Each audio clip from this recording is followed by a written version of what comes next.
the former attorney general who resigned and broke with President Trump. This week on Firing Line. Bill Barr can go down as the greatest attorney general in the history of our country, or he can go down as just another guy. One damn thing after another is the title of William Barr's memoir and a fitting description of his time as Trump's attorney general. Barr was firmly in Trump's camp when it came to denouncing the Russia probe.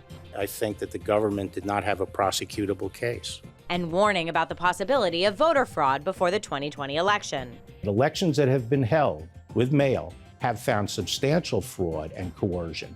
But after Trump lost, they had a stunning break. I made it clear I did not agree with the idea of saying the election was stolen. As the former president launches a new White House bid and prosecutors build cases against Trump and his businesses, what does former Attorney General William Barr say now? Firing Line with Margaret Hoover is made possible in part by Robert Granieri, Charles R. Schwab, the Fairweather Foundation, the Asness Family Foundation, and by the Rosalind P. Walter Foundation, Damon Button, the Pritzker Military Foundation on behalf of the Pritzker Military Museum and Library, and the Mark Haas Foundation. Corporate funding is provided by Stevens, Inc. Attorney General William Barr, welcome to Firing Line.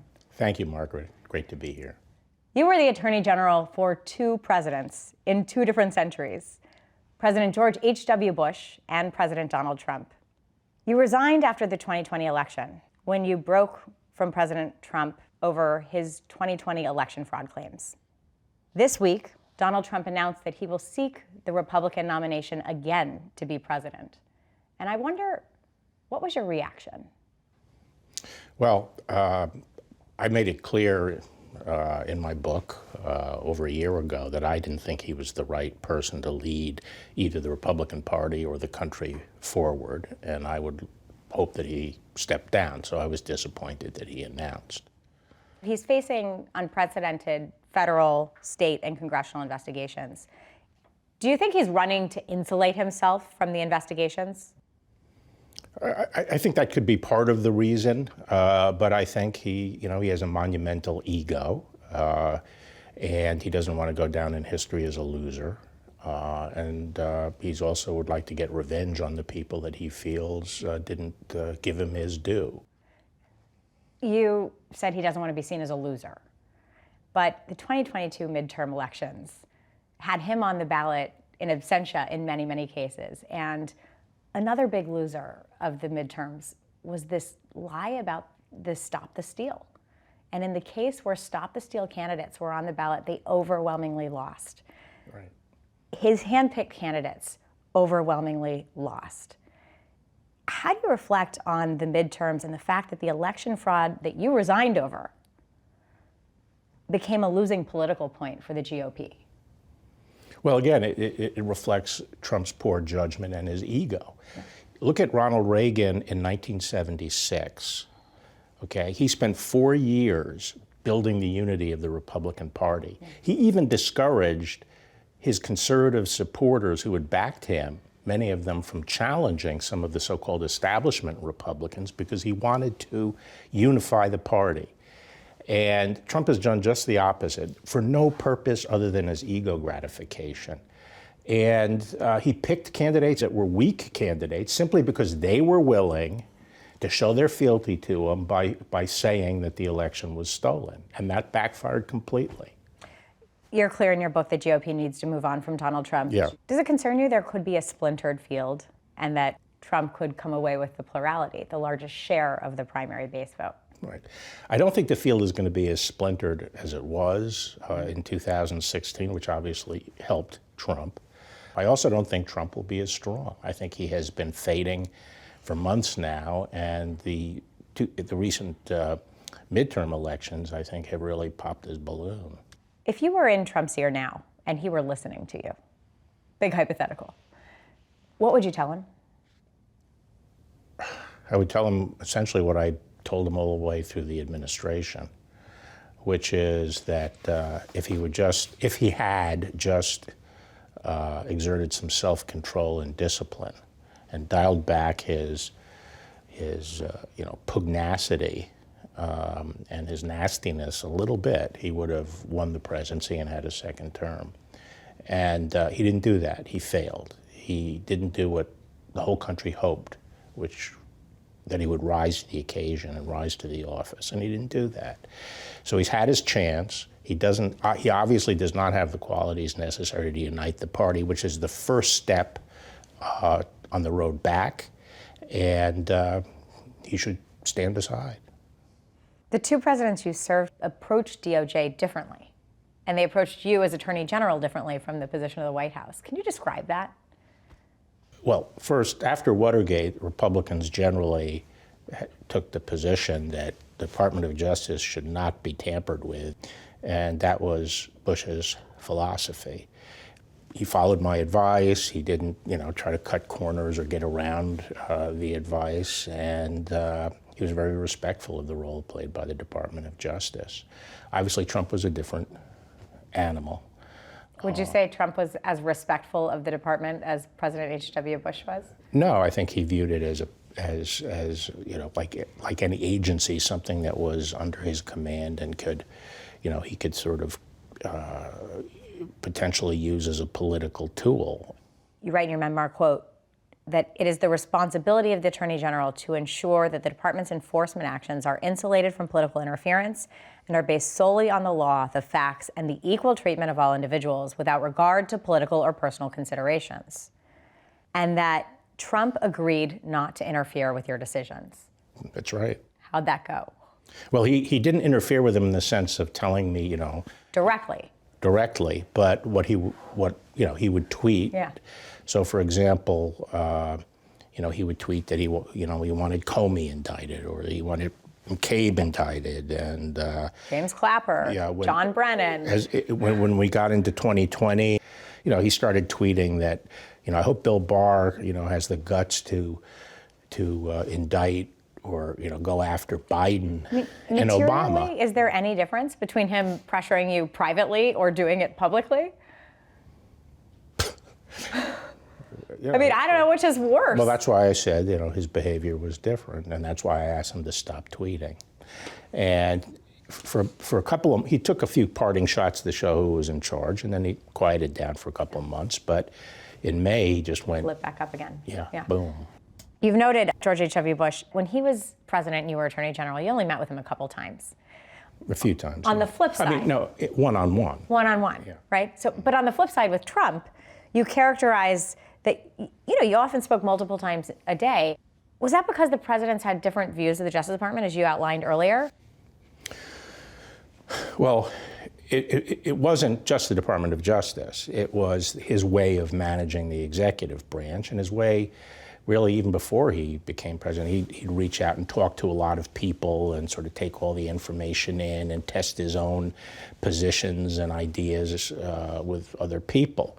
And so the whole running of the administration had this sort of free, I compared it to a card game in my fraternity when I was in college, which is somehow as a card game kept on going, but the cast of characters changed almost imperceptibly, and you can never tell when something started and when something began. And that's how the Oval Office was, people coming in and, hey, come on, Bill, come on in. Some meeting on trade. I was called into some meeting on trade. I didn't know anything about the topic. What do you think about that? I mean, that's the way he is. Now, there's a good side to that. It allows for internal debate. It allows the cabinet secretary to have his day in court with the president, and it adds a certain dynamism. But it also ignores process. And the processes are there for a reason. Yeah, the processes are there for a reason. Sometimes I took advantage of the free flow of things to advance what I thought was the right thing to do, and other cabinets sometimes kneecapped me, because they were advancing what they wanted to do. Benefits everyone. Yeah. Chaos might be there was chaos. In 1987, Firing Line hosted a debate with the Republican presidential candidates, and your former boss, George H.W. Bush, was one of the participants, and he was asked why Republicans were running on a platform that government, to paraphrase Ronald Reagan, was the problem, not the solution. Take a look at his answer. I'm not anti-government. When I was at the CIA, I ran into some of the finest, most public-spirited people I've ever served with. And so I'm not one who tears down those who have elected to serve their country. But really, I think what it boils down to is leadership. Leadership in the White House and leadership in the United States Congress. Don't blame those that make a lifetime of service to the government. Give them the kind of leadership they need, and they'll follow and get the job done. You worked under George H.W. Bush when he was CIA director as well, when you were still at the CIA. And you write in your book, quote, "He was easily accessible and he trusted CIA professionals unless they gave him reason not to. I learned a lot watching him lift up a dispirited organization." Talk more about what you learned from Bush's leadership. Well, exactly that. He was CIA director for 1 year. Yeah. And that institution is now named after him. When you drive by it in Langley, it's the George H.W. Bush Center. And he was highly regarded because he basically trusted people in the agency. He didn't separate himself from them and, bash them and so forth. Mm-hmm. Now, I have to say that it was a different age. Mm-hmm. Things have, evolved. So, I wouldn't take what he said to say is to say, well, gee, the people who are saying there's a deep state today are, wrong, right? There is a deep state. That's where you read my mind. That's where I'm going. So, given that you've worked with career professionals, you have had a long career of interfacing with civil servants who have made their life in the government. I think you're actually particularly well suited to comment about the state of the deep state, whether it exists, how it exists, what it looks like, to put some nuance and some texture around it for me. Well, I think the people who attack the deep state, and I am critical of the deep state and believe it exists, but there's also some of the rhetoric and some of the positioning. So how do you define it? The way I would define the deep state is an increased willingness by more and more government civil servants to pursue political objectives rather than stand up for the values of the institution they're a part of. They are not neutral. They're not politically neutral. But on the other side of the ledger, is that I think there's an exaggeration of its pervasiveness. It's bad. It does pervert government. But I still think the vast majority of civil servants try to do an honest job and try to check their politics at the door. And I think that President Bush's quote that you played is right on the money. The most important thing is leadership. When you provide clear guidance and goals, the institution will deliver for you. You can move the institution. And I think people who come in to run the government and to try to govern, who treat government employees as pariahs, are not doing their job, right? Let me ask you about something you referred to earlier. You talked about, you were referring to President Trump's tweeting and sort of open, I would call it sort of open bullying about what the Department of Justice should be doing. Trump publicly expressed disapproval for how Justice handled Michael Flynn and Roger Stone. And under your tenure, the Department of Justice dropped the prosecution against General Flynn, and then in the case of Stone, overruled prosecutors by lowering the recommended sentencing of prison time. What do you say to the critics who point that DOJ charged approximately 80,000 cases in your tenure per year, and that only 2 got set aside that happened to be the ones that President Trump was most audible on? In the Department of Justice, tough decisions are elevated, or where there's a disagreement over a decision, it's elevated, and eventually it finds its way to the Attorney General, who has to make a decision. And in both of those cases, there were events that brought those matters to my desk. And as I explain in my book, and I go through all the details of both episodes, what I tried to do in every case was do what I thought was right under our standards of the Department of Justice and even-handed justice. And I couldn't allow the fact that the president was tweeting about stuff prevent me from doing that. So knowing that the optics risked looking as though it was political, you went ahead That's the Attorney General's job. Yeah. If the Attorney General starts saying, how is this going to, am I going to be attacked if I do this? And then doesn't do what he thinks is right, that's not the kind of Attorney General you want. You want an Attorney General who will try to do the right thing regardless of the cost to themselves. How important is character In a president? In a president, from your position as having been Attorney General twice? Well, I think it's extremely important. The character is very important.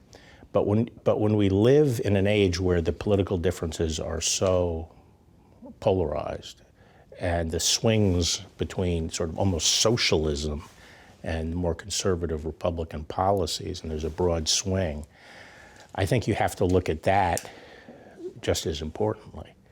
So, for example, a progressive Democrat as an individual might have a lot of character more than the Republican candidate. I would not cast my vote just based on their character. I would look at the impact on the United States and what it means for the country. But character is more important than ideology? Or as important as ideology? As important. Nowadays, yes. Really? Well, think about it. We're facing a very dangerous world right now.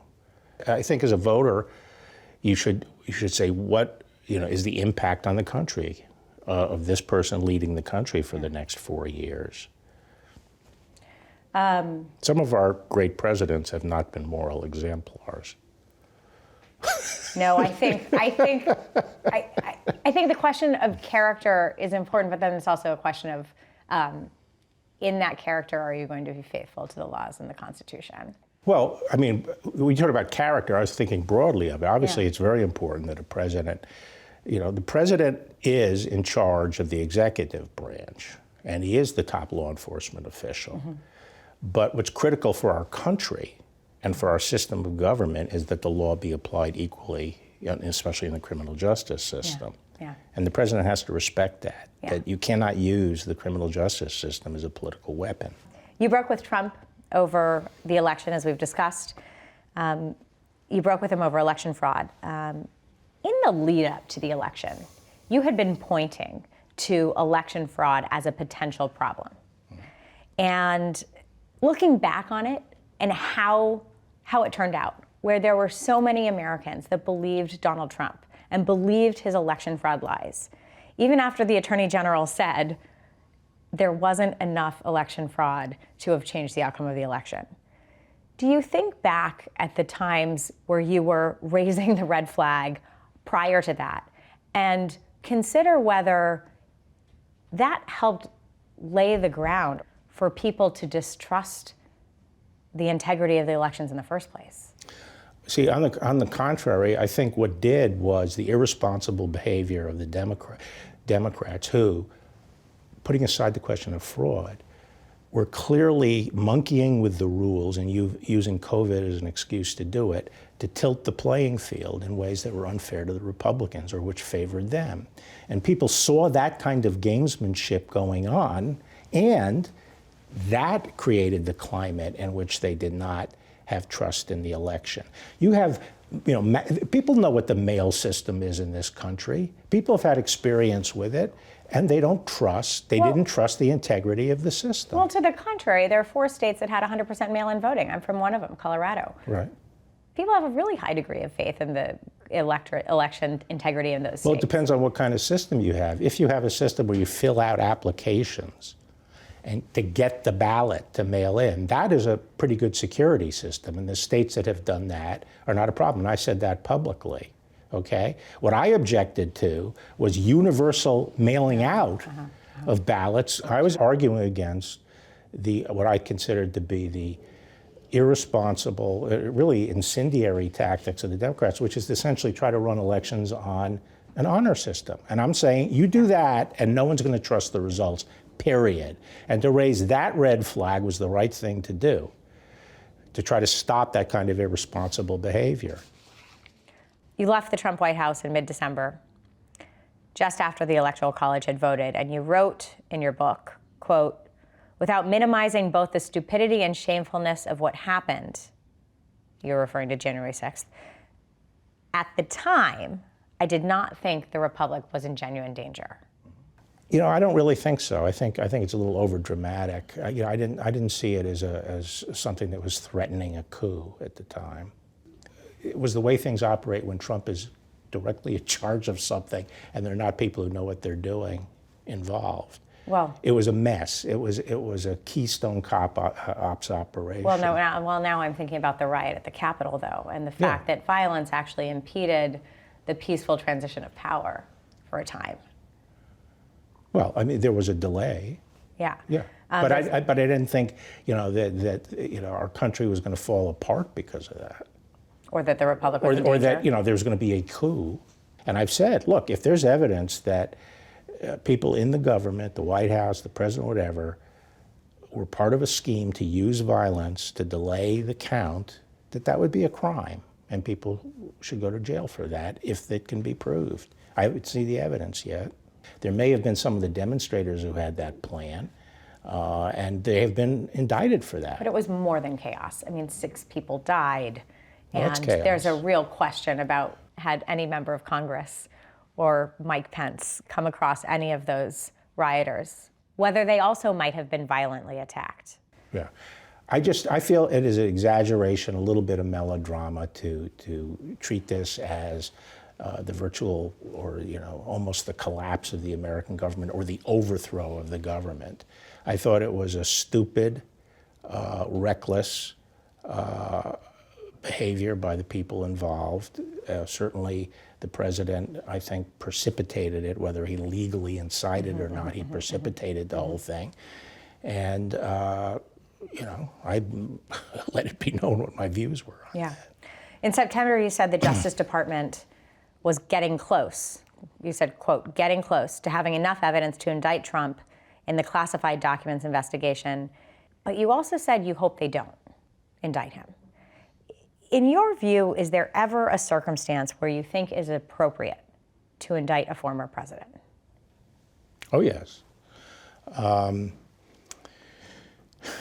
If a former president commits a crime, especially a serious crime, they should be indicted for it.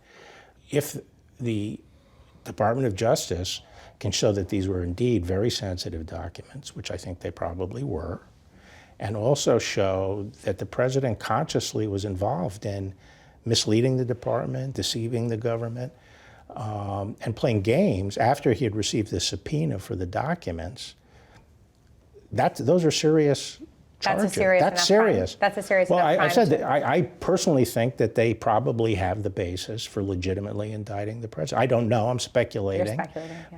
But given what's gone on, I think they probably have the evidence that would check the box. They have the case. And if they have it, should they? That's a decision for... If you were AG, would you? I'm not going to get into that. Do you think they will? I think it's becoming increasingly more likely. And you think it would be appropriate if they did? Well, this is what the Attorney General gets paid, these kinds of decisions. The argument for doing it is that if you let someone like this who, if the facts are as raw as they may be, and you let someone get away with it, how can you protect these secrets? How can you insist on people in government taking this stuff seriously? So, that's an important thing to weigh, as well as what what it will do to the country and to the office of the presidency. And I think Merrick Garland is going to have to make that call. If Donald Trump were the nominee for the Republican Party again, would you support him? Well, I'm just hoping it never comes to that, because I think it would be a tragedy if he's our nominee, if he's the Republican nominee. Could you vote against him? Could you vote not for the Republican if Donald Trump were the Republican nominee? Well, again, I think it gets down to what I said, which is I would have to make the judgment at that point, the impact on the country, and I'll have to see what's going on in the world, who the Democratic nominee is. If it's a progressive Democratic nominee, I can't imagine voting for him. But ideologically progressive versus somebody who orchestrated an attack on the Capitol, who betrayed his oath to the Constitution, as you said in your words, you still might vote for him. Mm-hmm. Depending on all this, it's hard for me to project what the future holds. The question is always a comparative one. You have to make a choice between two people. I don't believe in throwing my So you vote don't away rule on it a out? third party. You don't rule out supporting President Trump again? No, I don't. Depends on the circumstances.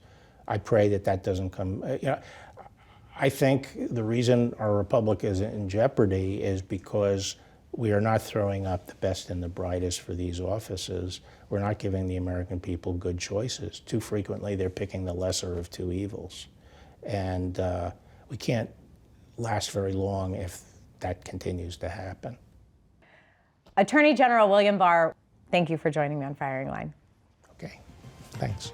Firing Line with Margaret Hoover is made possible in part by Robert Granieri, Charles R. Schwab, the Fairweather Foundation, the Asness Family Foundation, and by the Rosalind P. Walter Foundation, Damon Button, the Pritzker Military Foundation on behalf of the Pritzker Military Museum and Library, and the Mark Haas Foundation. Corporate funding is provided by Stevens, Inc.